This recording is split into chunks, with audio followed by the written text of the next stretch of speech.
Thank you for watching this video abstract of our latest navigation paper called Geodetic Altitude from Barometer and Weather Data for GNSS Integrity Monitoring in Aviation.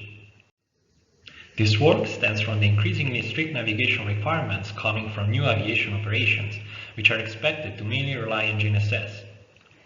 Augmentation systems are generally required for GNSS to fulfill these requirements, and one of these augmentation systems is the array algorithm, which, however, still suffers from some of the typical GNSS inherent limitations.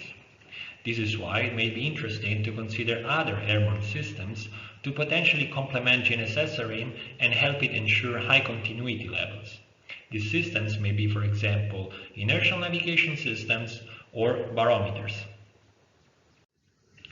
In our work, we focus on barometers to derive accurate altitude information to be fused with GNSS pseudo-range measurements inside a weightedly scarce array-based integration for improved monitor positioning. To do that, we first propose a physically rigorous and complete methodology for converting barometric pressure measurements to geodetic altitude, also by making extensive use of external weather data. We then describe the derivation of error and threat models of the obtained barometric geodetic altitude to be able to include it into array. We have assessed our conversion methodology against 9 airplane flights. This has shown that the deviations of our barometric geodetic altitude from the true geodetic altitude are much smaller than the ones of the altitude typically obtained by barometers in aviation. After furthermore deriving a deterministic model for further altitude corrections, we derived the nominal error models of the residual altitude errors in the cumulative density function domain by applying a 2-steps Gaussian overbounding. In parallel, we derived the threat model of our barometric geodetic altitude measuring system based on a full tree analysis.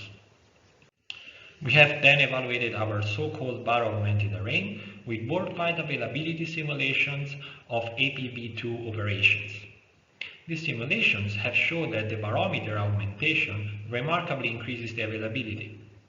We have also performed several sensitivity analyses to study the influence of barometer error model parameters on the achieved availability. Finally, we have evaluated the baro array along a real flight trajectory, which has shown that this can greatly increase the integrity in the vertical domain, but also in the horizontal domain, especially in instances of low satellite visibility. If you are interested in these or other related activities, please have a look at our paper and/or drop us an email. Thank you.